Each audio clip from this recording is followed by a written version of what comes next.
Амбажап Цыбиков, буддист-паломник у святынь Тибета. Глава книги 6. Жизнь Лхасы. Часть 36.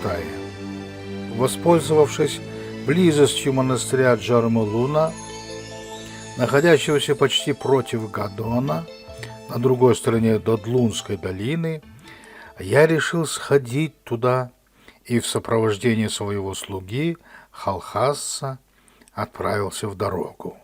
По прямому пути он отстоит от Гадона не более чем на 8-9 верст, но по этому пути нет мостов, а река в настоящее дождливое время недоступна для брода не только пешеходам, но и верховым. Поэтому пришлось идти по обходной дороге к большому мосту в устье долины, отчего и расстояние нашего пути увеличилось почти до 15 верст, и мы пришли в монастырь под самый вечер. Мы получили от своих сородичей рекомендацию остановиться у одного постоянно проживающего здесь монгольского ламы, которого легко отыскали.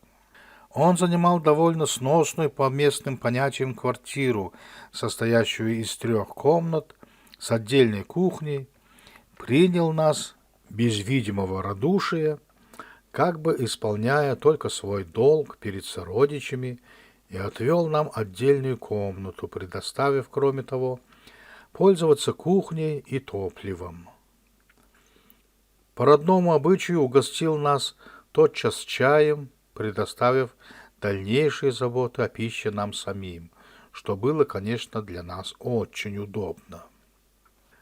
Из разговоров с ним, да и от других старожилов, мы узнали, что он прожил в Тибете безвыездно 41 год, будучи родом монголом из туметов, входящих в состав Джосотусского сейма южных монголов. Вскоре после прибытия в Тибет он, благодаря своей представительной внешности и хорошему голосу, приобрел должность унзада в Гаманском Дацане, в котором он прослужил 22 года. 9 лет тому назад он, по объяснению его самого и его сторонников, по клевете недоброжелателей был изгнан из монастыря, причем все его значительное имущество было конфисковано властями. Поводом послужил следующий случай.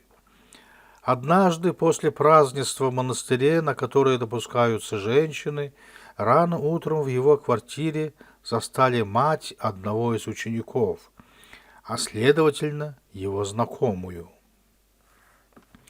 Этого достаточно было для доноса цокченским шамо, которые и закончили дело вышеупомянутым образом. После этого он не захотел вернуться на родину, хотя его приглашали неоднократно, и поселился в этом монастыре. Чем объяснить его решение остаться навсегда в Тибете, неизвестно. Но он говорит, что не желает, или вернее стыдится показаться своим родным и землякам после такого фиаско его духовной карьеры. Ему теперь 61 год. Он питается заработком от чтения книг у зажиточных людей. Он говорит, что редкий день ему приходится быть дома, так любят окрестные жители приглашать его. Но, как известно, плата за чтение довольно низкая, около 20 копеек за целый день. И только дешевизна местной жизни позволяет ему проводить свои последние годы безбедно. 9 июня. Переночевав у этого бывшего унзада, я отправился утром на осмотр монастыря, но в нем оказалось мало такого, что было доступно незнатным богомольцам. Джармалун – один из старинных монастырей, где в дзанхавинское время процветала богословская школа, в которой учился и Цанкава. Но как знаменитый ученик затмил имена своих учителей, так и монастыри, основанные его последователями, послужили причиной упадка прежних славных центров богословской науки. В настоящее время в Джармалуне не более 100 монахов, большинство коих состоят в списках монахов Брейбуна, хотя отправляются туда только в дни раздачи денег. В главном храме указывают центральной святыне статую бесконечно летнего Аюши, а по-тибетски Цибыгмат. Здесь происходит спускание на местного прорицателя хана Похана, одного из 5 ханов или царей, коим принадлежат вышеупомянутые Гадон и Наэчун.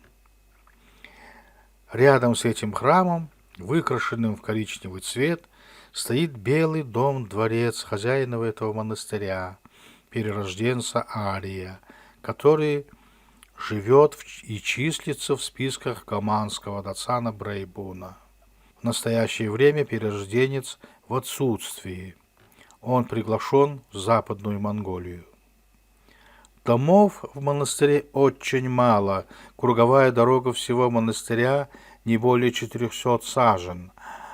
Здесь живут и светские жители обоего пола.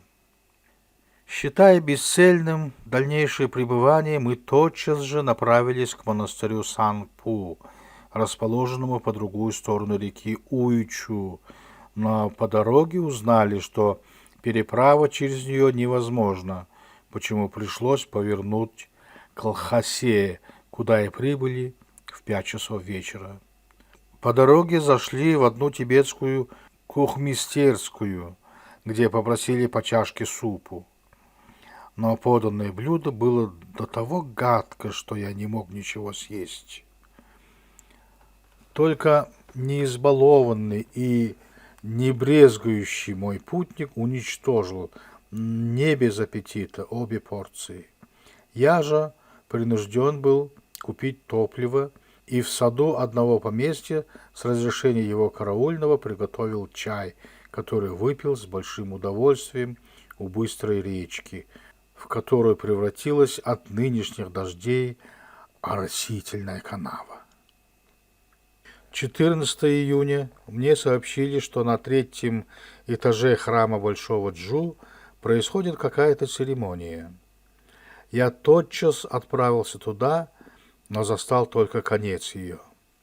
На плоской крыше храма стояли 3 вооруженных солдата и пели что-то, размахивая шашками в ножнах. В одном углу крыши, юго-западном, была натянута палатка, где сидели чиновники и ламы.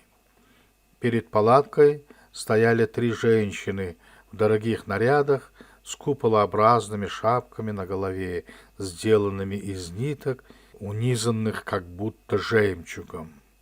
Такие шапочки, но только меньших размеров, носят княгини, о чем упомянуто выше. Они пели какой-то гимн перед старшим из чиновников. По окончании пения все стали расходиться.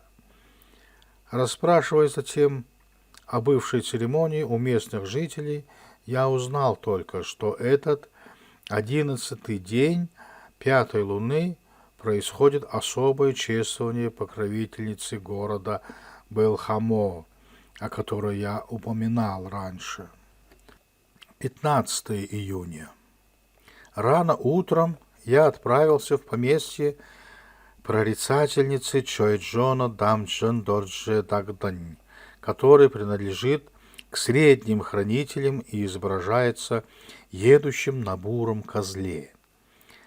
Поместье это было известно мне еще раньше, так как хозяйка его поддерживает знакомство со всеми бурятами, приезжающими сюда. Прорицательница, женщина на вид около 50 лет, невысокого роста, с открытым, довольно приятным лицом, достаточно хорошо упитанная. Поместье ее состоит из большого дома и хозяйственных пристроек. Рядом находится огород, в одном углу которого отведено место для цветника, устроенного в виде квадрата, с площадкой посередине.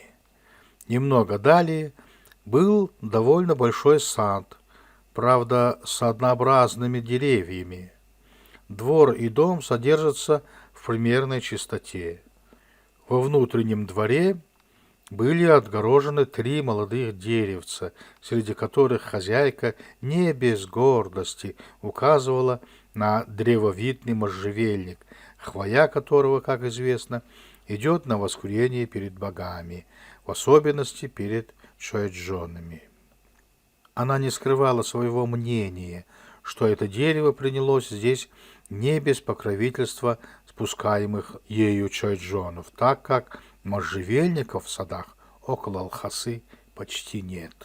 Сюда же собралась наша бурятская община и расположилась в саду, поставив большую палатку хозяйки. Здесь монахи проводили время так же, как и в саду гадонского прорицателя.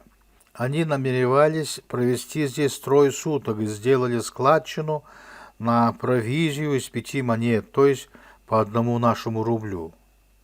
16 июня происходило спускание чоэджона, или вернее чоэджонов, но не так торжественно, как у гадонского прорицателя. В верхнем этаже дома прорицательницы был особый зал, где у задней стены стоял стол с жертвенными чашами и другими принадлежностями культа. Направо от него высокое седалище для прорицательницы, а далее шкаф с книгами и изображениями божеств. По стенам висели разные воинские доспехи и оружие. У 2 срединных колонн зала стояли друг против друга изображения 2 каких-то божеств в воинских доспехах, вооруженных пиками. Таким образом, комната напоминала оружейный музей. Прорицательница перед спусканием чоэджона снимает с себя обыкновенные женские сапоги и надевает сапоги того образца, какой носят духовные. Снимает с головы свою баджу, то есть головное украшение, и фартук. Затем надевает широкий парчевый халат и, подпоясавшись, садится на обыкновенный стул. Единственная прислужница, ее пожилая сестра, подает ей несколько зерен поджаренного ячменя. Она, взяв их в правую руку и приложив к колбу, шепотом читает какую-то молитву с закрытыми глазами. Проходит около 4 минут, она вдруг встает, разбрасывает зерна по направлению жертвенного стола и, поднявшись по ступенькам на упомянутое седалище, садится по-восточному, обратившись лицом к зрителям. Сестра быстро надела на ее голову бывший наготове шлем, но уже не такой громоздкий, как у Гадона, и затянула его шнурками под подбородком. Она дрожала всем телом и, схватив правой рукой поставленное у стены копье, стала трясти его. В левой же руке она держала красный платок, которым поминутно вытирала рот и лицо, причем делала учащенные плевки. Тотчас же сестра подала ей в правую руку большой медный вачир, дорджи, а в левую чашку с ячменными зернами. Тогда стали подходить поклонники с обычными ходаками. Прорицательница богословляла вачиром, прикладывая его крестообразно к спине поклонника. Затем сестра 3 раза меняла ее головной убор шапками 3 других форм, и всякий раз подходили поклонники с новыми ходаками, причем прорицательница вручала только зерна, беря их 3 пальцами. Если же кто хотел спросить какое-нибудь предсказание, то он предлагал свой вопрос тут же, каковой вопрос повторяла сестра ее. Тогда она давала довольно лаконичный и непонятный для других ответ, обыкновенно скороговоркой своей сестре, которая затем более пространно передавала его вопрошавшему. При каждой перемене шапки ей подносили в серебряной чаше ячменное вино, которого она выпивала один глоток. После окончания всего этого она взяла коротенькую толстую палку, на одном конце которой были привязаны разноцветные ходаки, так что палка напоминала своего рода бич, и протянула ноги вперед, как бы готовясь слезть с седалища. Затем она сделала 3 удара концом палки о подушки на седалище, и каждый раз присутствующие произносили «Харжалло». После этого она слезла с трона, пришла в обыкновенное состояние и, сняв свое облачение, уже вела обычную беседу со знакомыми. Когда же ее спрашивали о каком-нибудь непонятном ответе, она говорила, что совершенно не знает, что отвечала, и предлагала обращаться за разъяснениями к ее сестре. По теории выходит, что разум ее, как человека, совершенно исчезает при воплощении в нее Чоэджона. Поэтому сама прорицательница, придя в вид обыкновенной смертной, и не знает его ответа. Конец 36 части.